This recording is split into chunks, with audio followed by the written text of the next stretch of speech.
First, I'd just like to make the point that we're very fortunate that His Majesty has allowed us to use Buckingham Palace for this event, and I need to say that, because... She walked onto the red carpet expecting applause. What she got instead was a royal ambush. In a matter of seconds, Queen Camilla's carefully crafted legacy was shattered with just one word. No warnings, no leaks, just a cold, calculated move by the one woman who'd watched in silence for decades, Princess Anne. In the newspapers, or you hear on them, that of course, there will have been, people would have been prepared for this. I don't think so. What really happened behind palace doors? Why was Camilla publicly stripped of her title? And who else helped pull the strings? May thy servant Camilla, who wears this crown, be filled by thine abundant grace, and with all princely virtues. Reign in her heart, O King of Love. The Royal Academy's fundraising banquet was supposed to be a routine engagement, another elegant evening in the long calendar of royal duties. Queen Camilla, dressed in a sapphire gown and a diamond tiara, arrived with King Charles at her side. The atmosphere was polished, full of diplomatic handshakes, camera flashes, and polite conversation under chandeliers. Everything seemed normal on the surface. But behind the sparkle and ceremony, something was off. Camilla had rehearsed the event many times in her mind. The usual walk to the stage, a formal introduction by the host, a short prepared speech. Easy enough. She'd done it dozens of times before. But this night turned out to be anything but ordinary. As the host stepped up to the microphone, there was a moment of hesitation. Then came the words, "Ladies and gentlemen, please welcome Her Royal Highness, the Duchess of Cornwall." The audience reacted with confusion. A few gasped, a few clapped awkwardly, and Camilla froze. At first, she thought she must have misheard, but the cameras picked up everything. Her expression shifted for just a second. Her eyes moved quickly toward the host, then to Charles. He looked just as surprised. In that moment, it became clear. This wasn't a mistake. It wasn't a slip of the tongue or a clerical oversight. It was deliberate. It was public. And it sent a clear message. Camilla's title as queen had been quietly revoked. Royal aides in the background looked panicked. One leaned over to whisper to an event coordinator. Another reached for a phone. But the moment had already happened. It was captured in every photo, every video, every social media clip that followed. Camilla, who had fought for years to be recognized not just as Charles's wife, but as queen, was now officially reintroduced with a title she thought she'd left behind. For the media, the moment was impossible to ignore. Royal reporters, used to reading subtle body language and decoding layers of palace etiquette, began whispering to each other within minutes. One was overheard saying, "Did you hear that? They just demoted her," out loud. It didn't take long for headlines to follow. The story exploded across digital outlets, evening broadcasts, and social media platforms. The word Duchess began trending. Photos of Camilla's stunned face were placed side by side with images of Princess Anne, composed and stern at another engagement that week. Memes circulated. Editorials were written. And yet, no official explanation came from the palace. That silence was more powerful than any statement. Camilla reportedly returned to the palace that evening in emotional turmoil. Insiders described the scene at Clarence House as chaotic. The Queen Consort, now the Duchess once again, was said to be inconsolable. Staff, normally used to her composed and reserved manner, found her pacing the halls, sobbing and shouting. In a fit of anger, she reportedly hurled a crystal glass against the wall, shattering it. A vase near the fireplace was also broken. "How dare she?" she was heard yelling. "How dare Anne humiliate me like this in front of the world?" Camilla's meltdown wasn't only about the public embarrassment. It was about what the change represented. For years, she had worked to gain acceptance, from a widely criticized figure in the 1990s to a more sympathetic, even respected royal figure over time. The title of Queen Consort wasn't just ceremonial. It was a validation of her journey and her efforts to win over the public and the royal institution. Losing it, especially in such a calculated and visible way, felt like a total reversal. What made matters worse was that no one could pretend this was an accident. The phrasing used by the host was too precise. The programs had been updated to reflect the title change. Even the staff at the banquet had been briefed using the title Duchess of Cornwall. Someone had issued specific instructions. And while no names were mentioned, it quickly became clear within royal circles who was behind it. Princess Anne. According to insiders, Camilla immediately demanded an internal investigation. She wanted names, she wanted explanations, but no one gave her one. Because they all knew this wasn't about logistics. This was about authority. And the woman exercising that authority wasn't the Queen. It was the Princess Royal. Meanwhile, King Charles found himself caught in a storm he hadn't anticipated.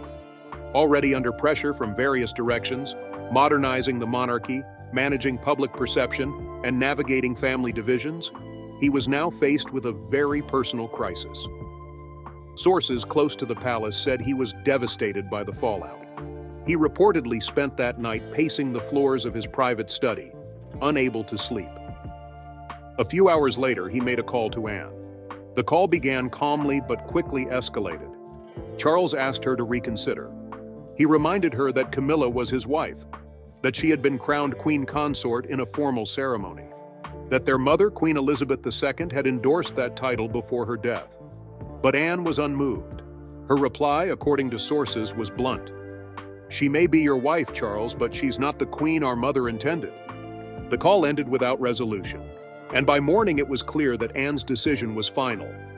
Interestingly, Prince William and Princess Catherine stayed completely silent throughout the drama. They didn't speak out for Camilla. They didn't attempt to intervene. Behind palace doors, their lack of support was interpreted as alignment with Anne.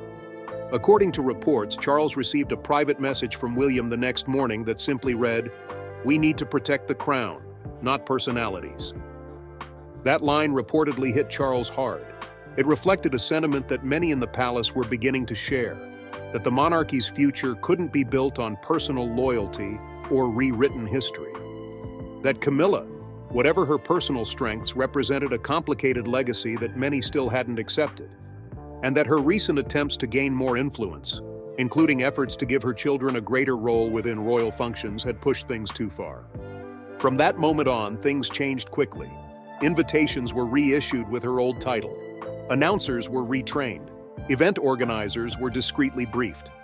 Within days, Queen Camilla had vanished from public vocabulary.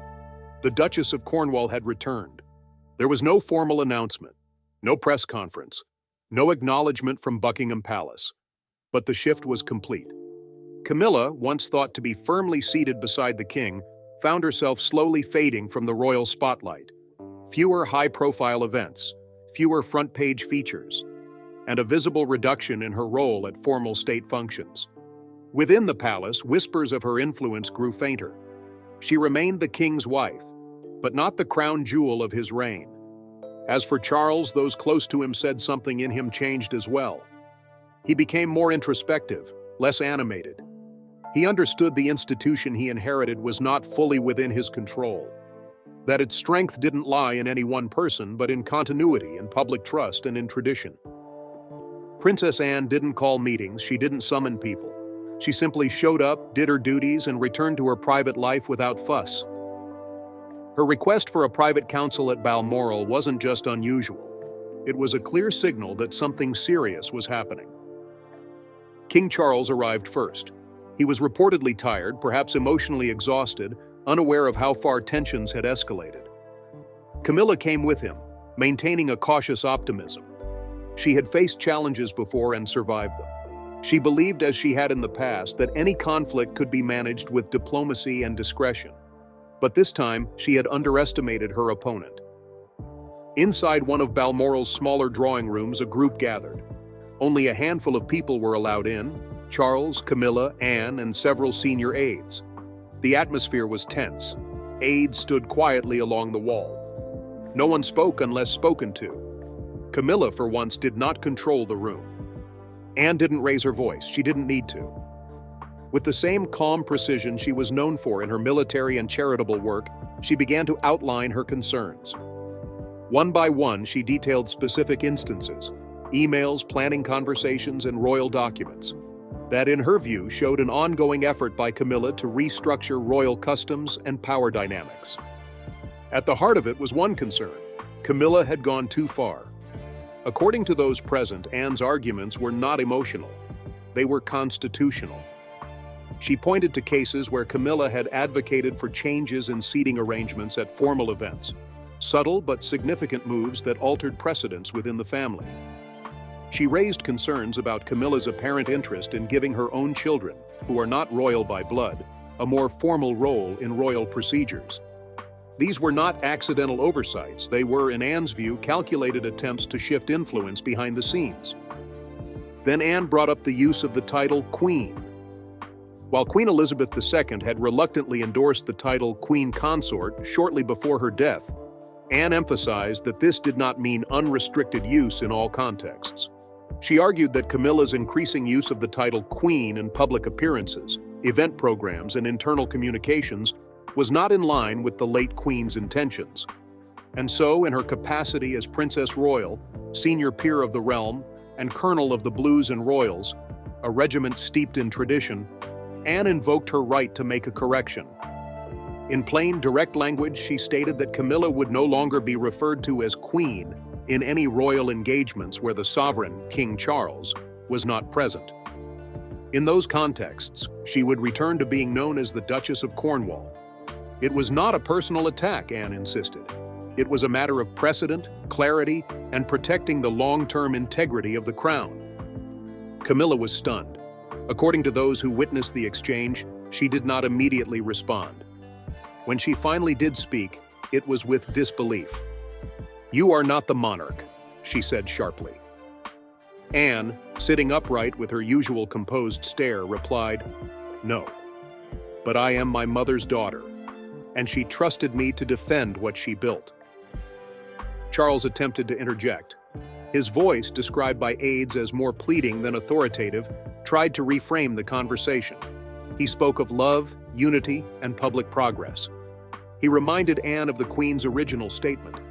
He spoke about Camilla's long path to acceptance and the stability she had brought to the monarchy. Anne listened, but her position remained unchanged. She had not come to debate. She had come to act. She placed a signed document on the table outlining the title change and the reasoning behind it. The document was structured like a military order, direct, clear, and without emotional flourish. There was no discussion of consequences or alternative options. The document was then handed over to the senior aides present, who were instructed to relay the new directive to relevant departments, press offices, event coordinators, royal courtiers. Camilla stood in silence. She was visibly upset but said little. She left the room before the meeting formally ended and did not return. Charles, clearly shaken, stayed behind for a few minutes longer. He didn't argue further. Instead, he asked Anne a simple question. "What happens now?" Anne's response was brief. "What happens now is we protect the monarchy from confusion, from sentiment, from being reshaped for personal gain." By the next day, the impact was already in motion. Palace staff began revising event scripts, printed materials, and official introductions. Camilla's title was updated across internal calendars and press releases. There was no announcement to the public, no press conference, but those who followed royal protocol closely saw it unfold in real time. Anne had executed a correction, not through speeches or interviews, but through internal channels of quiet authority. And she did it without scandal or public spectacle. The only thing that changed was a name. But in the royal world, a name carries the full weight of legitimacy. Royal insiders were divided in their reactions. Some believed Anne had been too harsh, that Camilla had, over time, earned her place and should be allowed to modernize aspects of royal presentation. Others felt Anne had done what no one else dared to, enforce a boundary that had quietly been eroding for years. Privately, there was discussion among courtiers about the deeper meaning of Anne's move. For some, it wasn't just about Camilla. It was about a monarchy that had become increasingly driven by media optics and personal narratives. Anne's intervention was seen as a reminder that the crown is not built on reinvention, but on continuity and clarity. What stood out to many was the way it had been done. Anne didn't leak stories to the press. She didn't build alliances through whisper campaigns. She didn't grandstand. She acted and then stepped back. There was nothing performative about it. For Camilla, it marked a turning point. While she retained her position as King Charles's wife, her influence had been visibly curtailed. And while she remained a senior royal, her symbolic authority had been checked. The title Queen, once attached to her in every event program, was now limited to occasions where the king himself was present. And for Charles, it was a deeply personal blow. Those close to him described a sense of quiet disillusionment. He respected his sister. He knew she wasn't acting out of malice, but the message she had delivered, calmly, precisely, was one that cut through sentiment. Even though the decision wasn't made by the king, it was respected by the institution. The monarchy had, in its own quiet way, made a choice to uphold its structure, even if it meant reshaping how history would remember its queen. To understand why Anne acted the way she did, you have to understand how she views the monarchy. Unlike many in her generation, Anne never sought attention or approval from the media. She was raised in the mold of her mother, Queen Elizabeth II, stoic, private, and focused entirely on duty. Her role was clear: serve the crown, uphold its traditions, and keep personal feelings in check. She never complained, rarely showed emotion in public, and was known for her sharp work ethic and no-nonsense attitude. Camilla, by contrast, had a very different journey. She wasn't born into royalty. Her entry into royal life came through scandal, not ceremony. Her long and complicated relationship with Charles, particularly during his marriage to Princess Diana, made her one of the most polarizing figures in the royal story. For years, Camilla was painted as the villain, the woman who disrupted a fairy tale marriage. While public perception has softened since then, especially after her marriage to Charles in 2005, some members of the royal family have found it more difficult to forgive and forget. Princess Anne was one of them. Those close to Anne say she never fully accepted Camilla, not because of personal jealousy or rivalry, but because of what Camilla represented. For Anne, Camilla's rise through the royal ranks wasn't based on service or sacrifice. It was rooted in personal connections and public image, and that went against everything Anne believed the monarchy should stand for. Their relationship was never openly hostile. In public, they smiled for cameras, exchanged pleasantries, and appeared side by side at official functions. But royal watchers often noticed the lack of warmth between them. There were few moments of genuine interaction, no shared glances, no spontaneous conversation, no signs of a close bond. Body language experts frequently pointed out the distance between the two, both physical and emotional. It was always polite, always controlled, but always cold. Their clash wasn't just personal, it was ideological. Anne believed that royal titles had to be earned through consistent public service, not simply inherited or granted through marriage. Her own life was a reflection of that principle. She carried out hundreds of royal engagements every year, often out of the spotlight without complaint. She rarely sought recognition. For Anne, being a royal was a job, not a privilege. Camilla, on the other hand, had spent years trying to reframe her image. She gradually took on more royal duties, supported charities, and built a reputation as a reliable partner to Charles. But the road to acceptance was paved with headlines, interviews, and public relations efforts. Some felt that her journey was more about managing perception than embracing the core values of royal service. When Queen Elizabeth II gave her formal blessing for Camilla to be known as Queen Consort after her death, it was seen as a powerful gesture of reconciliation. It signaled that even the late Queen had come to terms with Camilla's place in the royal family. But not everyone agreed with the decision, and Anne, though she accepted it publicly, never endorsed it privately. That quiet resistance became more visible after Charles became king. As Queen Consort, Camilla took on a more prominent role. She appeared at state functions, attended high-level meetings, and even began to have a say in areas traditionally reserved for senior working royals. According to insiders, she started making suggestions, rearranging seating protocols, adjusting event formats, and requesting more visibility for her own family, including her children, Tom Parker Bowles and Laura Lopes. Anne noticed, and she disapproved. Camilla's children, while respected in their own fields, are not members of the royal family by birth or title. Anne reportedly saw any attempt to integrate them more deeply into royal life as an overreach. To her, it was an attempt to reshape the monarchy into something more informal, more flexible. and dangerously close to blurring the lines between family and institution. One source close to the royal household described it as a philosophical disagreement that had been building over time. Camilla wanted to modernize aspects of royal life, perhaps reflecting her outsider's perspective. Anne believed that modernization should never come at the cost of clarity and hierarchy.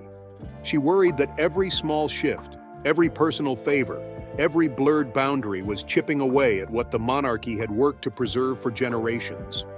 Over time, small moments began to add up. Private conversations turned tense, exchanges became curt. During one reception at Windsor, Camilla reportedly raised a toast and jokingly referred to herself as the real matriarch now.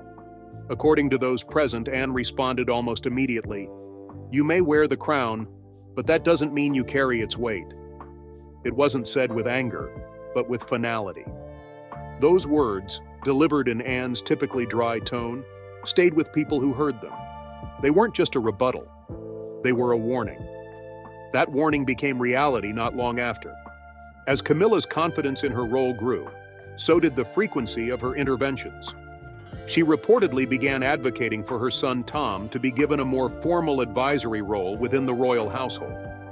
While the proposal was never made public, those aware of the discussion said Anne was furious. Not only was Tom not a royal, but such positions were traditionally reserved for those born into the bloodline. To Anne, this wasn't just a bad idea, it was an unacceptable breach of royal protocol. It was in these quiet power moves, these behind-the-scenes decisions, that Anne saw the biggest threat. Camilla wasn't openly challenging the monarchy. She wasn't demanding sweeping changes. But she was, in Anne's view, slowly rewriting the rules, introducing subtle shifts that, taken together, risked altering the monarchy's very foundation. Anne didn't argue in public. She didn't leak stories to the press, but she paid close attention, and she waited. By the time the Balmoral meeting took place, Anne had already made her decision. She would not allow the monarchy to drift further into a version shaped by personal influence and backroom negotiation. Her actions weren't about punishing Camilla. They were about preserving the structure that had carried the crown through wars, crises, abdications, and scandals. A structure that, in her eyes, was never meant to be flexible or subjective. And so, the long, quiet conflict between Anne and Camilla, one built not on dramatic confrontations, but on principle and restraint, reached its inevitable breaking point. In the end, it wasn't a feud, it was a correction. And perhaps that's what made it so powerful. No shouting, no scandal, just one decision, calmly executed, rooted in a lifetime of duty. Camilla arrived as expected. Dressed in a sapphire gown, her diamond tiara catching the light, she appeared calm and composed. She'd attended dozens of events like this. Her routine was well practiced: smile, greet, walk, speak. For the public, she was Queen Camilla, consort to the reigning monarch. Her place had been established, or so it seemed. As she made her way to the stage, everything was moving as planned. Then the announcer took the microphone and paused.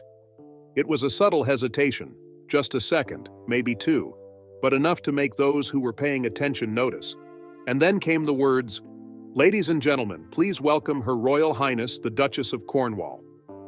Gasps. Silence. Then a few awkward claps. Camilla stopped mid-step. She didn't speak, but her face told a different story. Her eyes moved quickly toward the announcer, then to Charles, who stood nearby, visibly confused.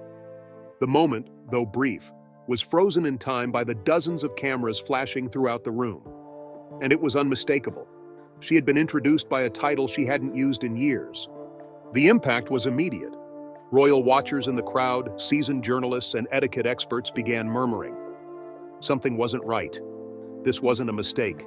The phrase was too deliberate, too rehearsed. And Camilla's reaction, stunned, caught off guard, confirmed what many suspected. This wasn't a simple oversight. It was a decision.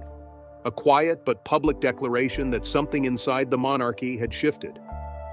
Within minutes, whispers turned into online chatter. Tweets and posts flooded social media. "Did you hear that?" someone typed. "They called her Duchess, not Queen." Screenshots of the event's program began to surface online.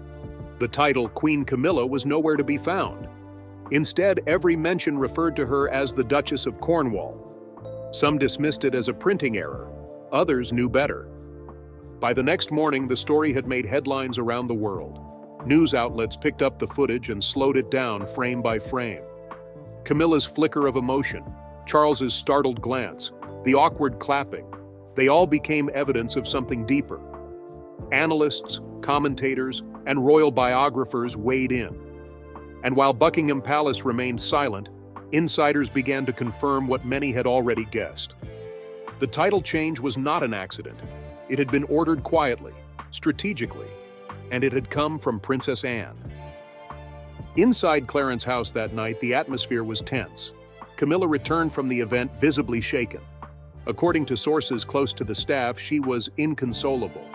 For someone who had spent decades trying to prove herself within the institution, the moment felt like a complete undoing.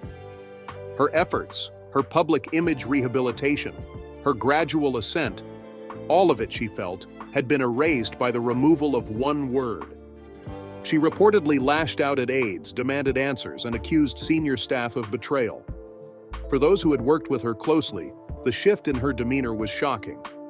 Normally composed and measured, Camilla now appeared furious, desperate for explanations. She called for an internal review, demanding to know who had authorized the change. But behind closed doors, few spoke up, because the truth was already known. This wasn't a clerical error. It wasn't a simple mix-up. It was the result of a calculated directive, one rooted in weeks of planning, months of frustration, and decades of quiet judgment. And the person who had delivered the blow was Anne. The public might have been surprised by the announcement, but within royal circles, the writing had been on the wall for some time. Anne's decision to formally demote Camilla's title in all non-sovereign contexts had been discussed in private, approved internally, and distributed discreetly across departments. No press release had been issued. No interviews had been given. The message was sent through updated scripts and adjusted event briefings. Camilla's reaction, while understandable, also revealed the deep emotional cost of the change. She had fought hard for her position, navigating the fallout from Diana's legacy, enduring public scrutiny, and slowly rebuilding trust. For her, the title of queen was not just symbolic. It was the final marker of legitimacy. Losing it in such a visible way felt like a personal defeat. King Charles, meanwhile, was reportedly devastated. Caught between his loyalty to his wife and the authority of his sister, he found himself in an impossible position. He wanted to protect Camilla. He also wanted to maintain unity within the royal family. The fallout from the banquet placed him at the center of a quiet but dangerous fracture. He made a private call to Anne. Those familiar with the exchange say the conversation began as an attempt at reconciliation, but quickly became a clash of values. Charles reminded Anne that Camilla had been crowned queen consort with their mother's blessing. He spoke about unity, healing, and moving forward. Anne responded with a measured but firm reply. "You crowned her," she said, "but you didn't ask if we'd follow her."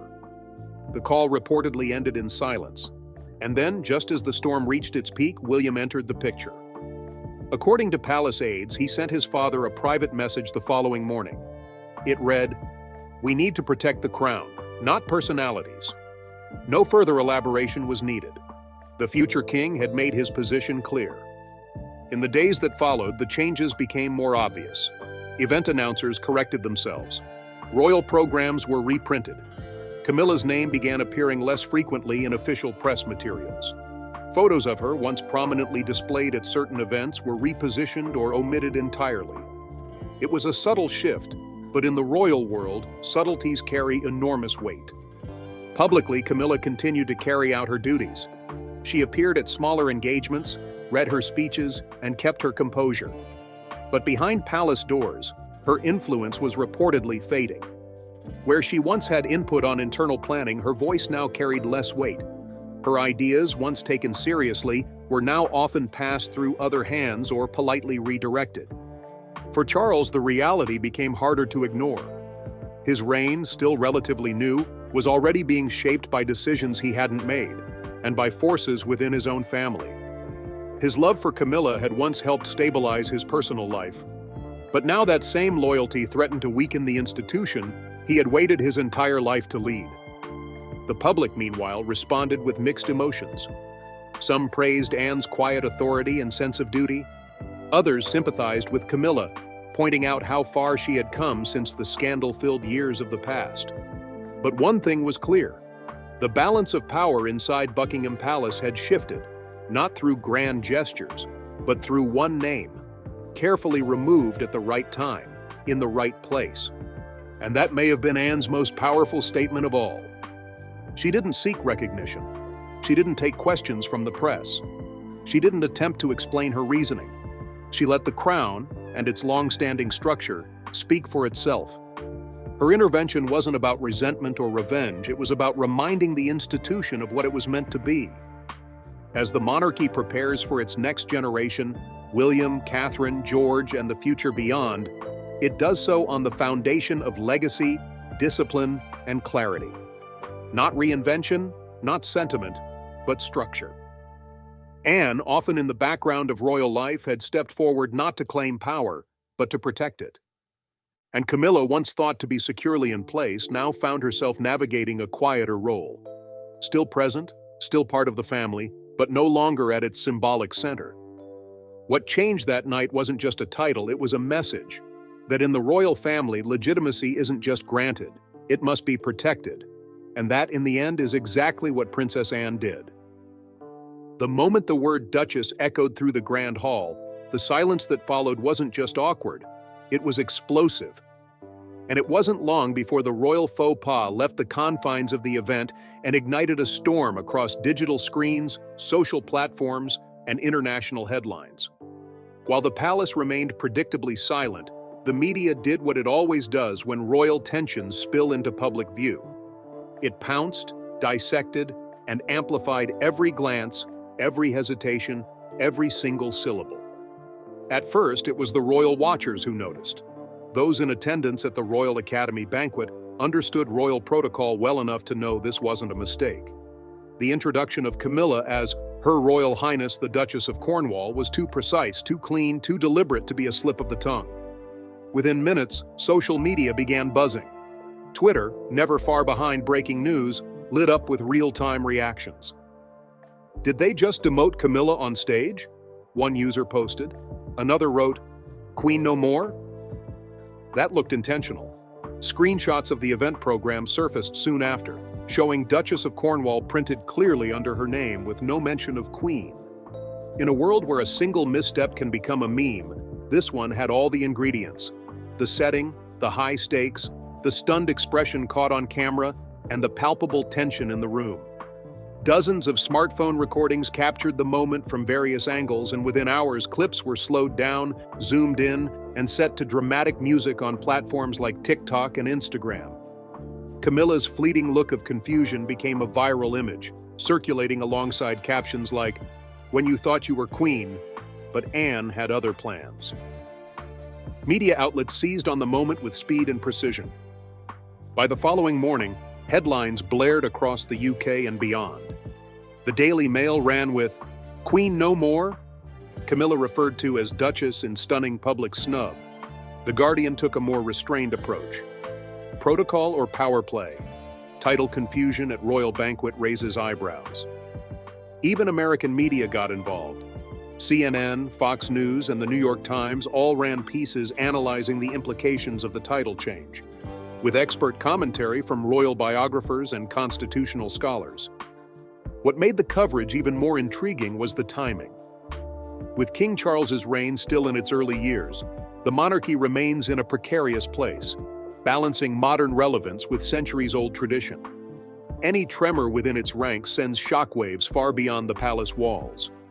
And this wasn't a quiet miscommunication buried in royal memos. This was a headline crafted in real time, on a gilded stage, under the flash of hundreds of cameras. The palace, for its part, offered nothing in response, no statements, no clarifications, no carefully worded rebuttals, just silence. And in royal PR, silence is rarely neutral, it's often strategic. The lack of a formal explanation only fueled speculation. Analysts on programs like BBC's Newsnight and ITV's Royal Roundup interpreted the quiet as confirmation that this wasn't an error. If this were a genuine mistake, one royal correspondent noted, we'd have seen a clarification within hours. The silence speaks volumes. Publications like The Times and The Telegraph began to publish deeper dives into the history between Princess Anne and Camilla, reframing past tensions in light of this new development. Suddenly, every minor interaction between the two women over the last decade was being re-examined. Was that a glare or a glance? Was that a firm handshake or a dismissal? Royal body language experts were interviewed to parse out moments of friction, while old footage of royal events was recirculated in online forums, particularly among royalist communities who keep detailed records of seating arrangements, speech phrasing, and title usage. Meanwhile, social media became a digital coliseum of debate. On Twitter and Reddit, discussions broke out not just about the drama of the demotion, but about its deeper meaning. Was Camilla overstepping her bounds? Had Anne acted out of principle or power? Should a title given with the late Queen Elizabeth II's blessing be reversed without a public explanation? The questions flew fast, and the answers were far from unified. One faction of online users applauded Princess Anne's move, praising her as the last bastion of royal discipline and tradition. Posts lauded her as the real keeper of the crown and the daughter who actually listened. Others felt that Camilla had been unfairly humiliated, especially after decades of working to earn a place in the public's good graces. They viewed the public stripping of her title as not just cruel, but destabilizing. If Camilla can be demoted mid-event, one commenter noted, then what does that say about the unity of the royal family? YouTube creators didn't wait long to jump in. Reaction videos, commentary pieces, and timeline breakdowns flooded the platform. Titles like Princess Anne Strikes Again and Did Camilla Just Get Fired in Public racked up millions of views in days. These videos often paired event footage with commentary, dissecting every facial expression and body movement. One viral video broke down the moment into 13 frames, highlighting Camilla's micro-reactions, Charles's confused body language, and even the visible discomfort on the faces of aides behind them. Even the entertainment sphere got involved. Late-night talk shows picked up the story with satire. Comedians like Graham Norton and James Corden made light of the moment, joking about the brutal efficiency of Anne's silent authority. But underneath the laughter was the implicit acknowledgement that this wasn't just a funny slip. It was a significant shift in royal dynamics, delivered with quiet precision. Interestingly, the way the media handled the fallout also reflected how narratives around the monarchy have evolved. In the past, a story like this would have been buried or at least softened by palace control.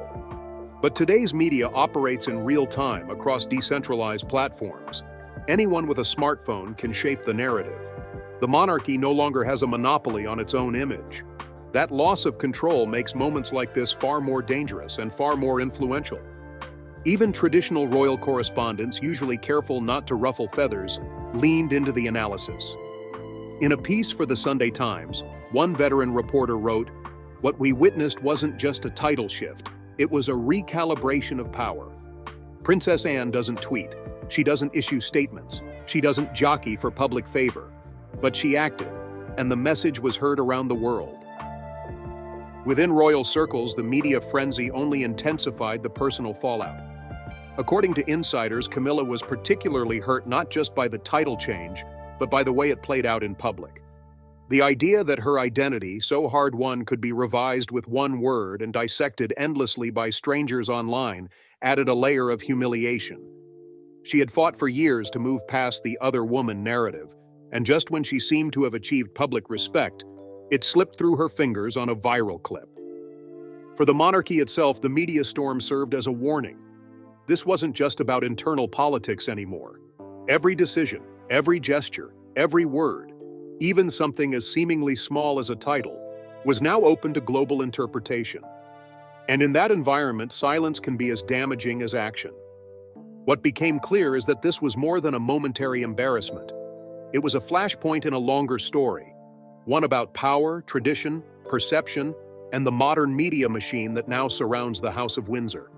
In the span of 48 hours, a single word spoken from a stage became a worldwide event, reshaping not just one woman's place in the monarchy, but the way the monarchy itself is perceived. And in the end, perhaps that was Anne's intent, not just to correct, but to reveal. To remind the world and the institution itself that authority doesn't always shout. Sometimes it simply speaks once and lets the world do the rest.